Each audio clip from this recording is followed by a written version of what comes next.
Afternoon, Paul. What's the latest with Pierre-Luc Dubois, and is he an option for tomorrow? Yeah, I don't have them going tomorrow, Ken. I'm going to, but we're taking them. So we'll take everybody. But as of now, I don't have them for tomorrow. We'll go next to Jeff Hamilton from the Winnipeg Free Press. Go ahead, Jeff. Hey, Paul. I know with this running the 11 forward 7D was a bit of a by design given your circumstances. I'm just curious what you learned from the two games, and if hearing a guy like Mark Scheifele have never experienced that kind of strategy heading into a game, if you could see that, yeah, I liked it. Like I liked it for the front end of the bench, and I didn't like it for the back end of the bench as much. But it looked at those minutes hard. Like I think. Like Charlie got those D minutes just about right running 7. I liked it for the forwards because just of the goal that we scored, right? When you can drop a higher end guy down on your fourth line and match them against maybe the other team's fourth line, there's an advantage there.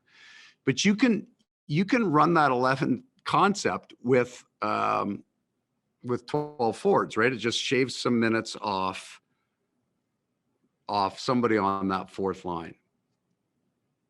But you can still run 4 lines and do the same thing. So the fourth line minutes come down, you can actually manage the recovery better on the bench. So if there's no penalties taken, everybody would like to play in a 3-line rotation, right? Every third shift. But even with that, and it happened a couple times with Calgary, where you get in a long run of no whistles. Like that, I think the first timeout last night came at about 11:55 in the first period. So that's a pretty significant run straight past the timeout. So then you need the 4 lines and you're kind of thinking, I'd like to have 12. But other than that, I liked it a lot. I've done it in the past. Over the course, you've coached enough games. Every game that you lose a forward, you're running 11, right?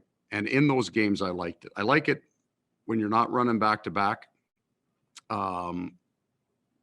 So I think that, there's a chance you're going to see that happen again. And then some of it is all those kind of quiet injuries. On every given night, you've got 8 guys that are on your rehab report, right?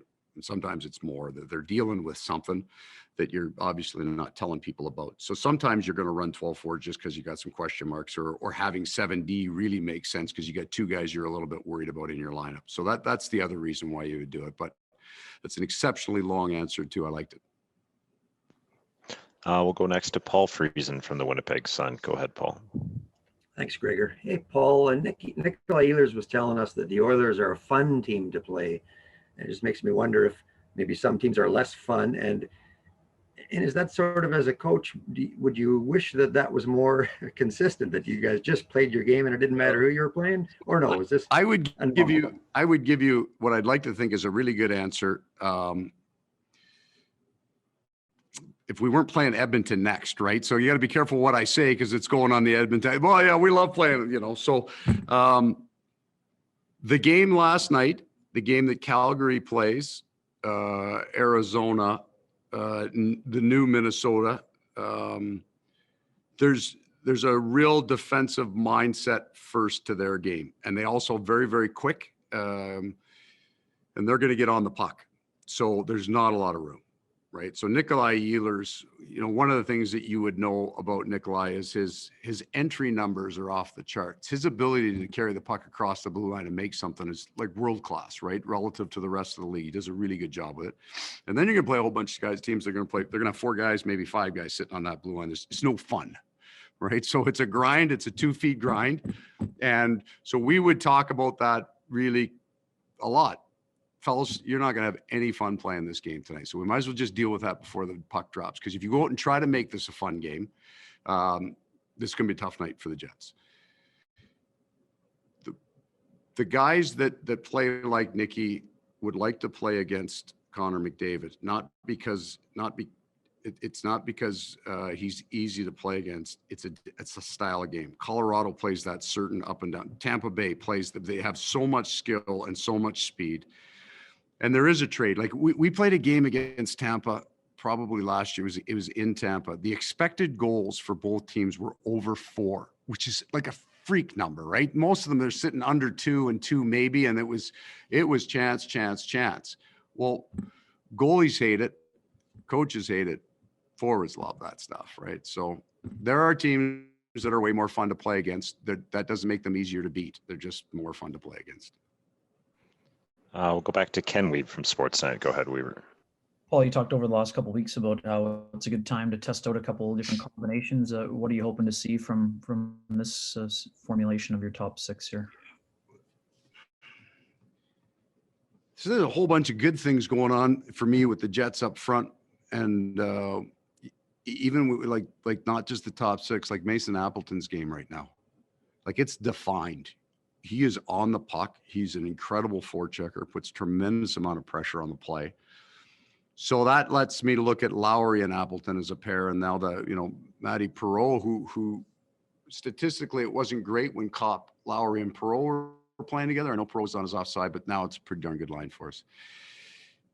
This year, I feel that Ehlers and Kyle Connor, and now we've got a new guy in Paul Stastny, are almost new players each year. Like Nikolai's a different player. Kyle understands his game now and can assess his game very well. And Andrew Kopp, right, he's added some offense to his game.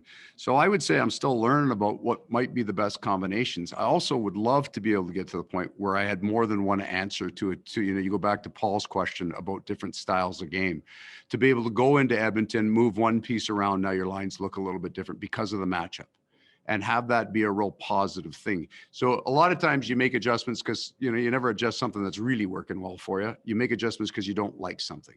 You'd like to get ahead of that sometimes and say, okay, we're going to play a team that looks like this. This is their line matchups. This is the D. You got a pretty good idea how they're going to run against each other.